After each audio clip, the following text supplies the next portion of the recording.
Hey guys, I'm Dimension Jump, and today I'll be reviewing Stormy Ascent, which is a sort of extra added on level to the first Crash game in the N'Sane Trilogy.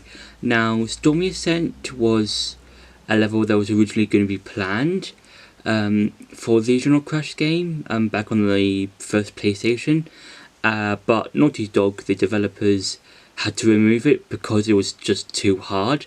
But then it was added back in to the remake, and I would say this level is an interesting level of challenge, because Crash Bandicoot as a whole, it's quite challenging in terms of level designs, because with each level, they're all very drastically different, and I would say with each game, it takes quite a while of understanding to try and play through each game and get through each level. But with Stormy Ascent, I would say it takes twice the amount of time to try and figure out how to try and get through the entire level, and that is mainly because of the platforms. Because the platforms are basically just they move very quickly. You have to try and predict their timings, as well as any enemies and obstacles that have come along the way. And I would say for Stormy Ascent, try and practice with try practicing the level a couple of times, or try and play through some of the other levels like Slippery Climb, because Slippery Climb it's basically similar to Stormy Ascent, in which it's got a lot of the same moving platforms. It's got a lot of the similar enemies. So I'd say if you want to try and get through Stormy Ascent, I would say get through Stormy Ascent, try and do some practice, but also try and practice on Slippery Climb to get some knowledge of some of the platforms and stuff that happens to be in both levels. And now it's time for some gameplay.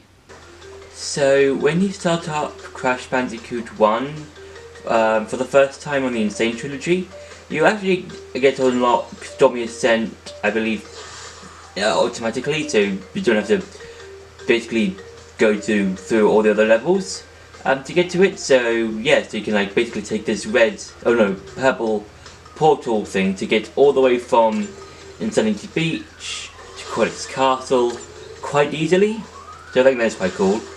And so you can also enter the level at any time.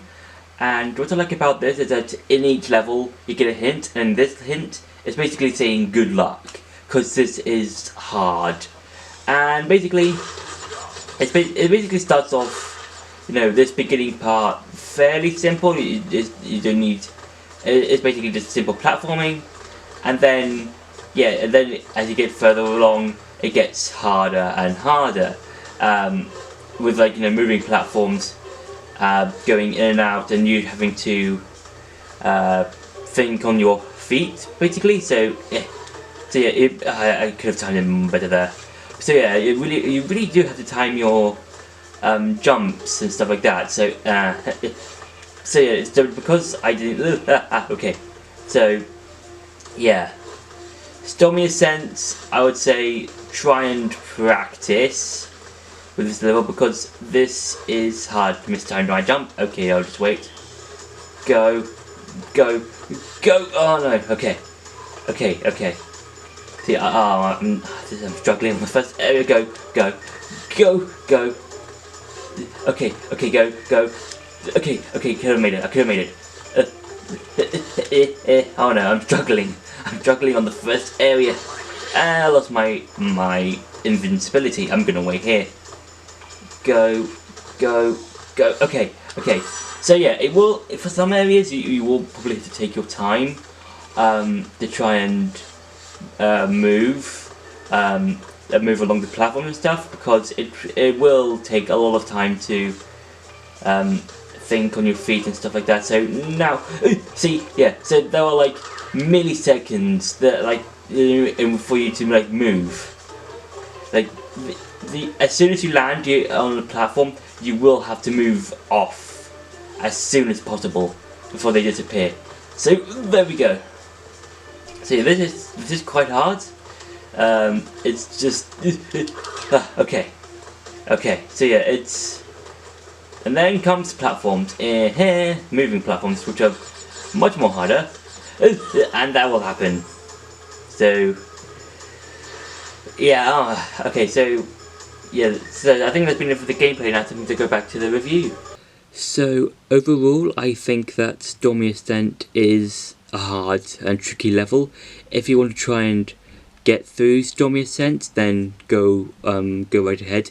It is optional, so it really is. It's really up to you if you want to try and do the level or not. You don't have to do it if you don't want to. You can just go through the entire game without even having to do Stormy Ascent. And also, there's a time trial relic on the level as well. So I would say, again, if you want to try and practice this time trial, go practice it so you can have, some understanding of how to go through it quickly and stuff. But I would say overall, Stormy Ascent is an interestingly hard level, and it will take some time to try and get through the whole level. And also, I quite like the hint that you get for Stormy Ascent, in which it just says, "Good luck, you will need it," because it's just that difficult. And I think that's really interesting. And so yeah, so that's been my review for Stormy Ascent. I hope you enjoyed this video. Don't forget to like, share and subscribe, and I'll see you in the next video.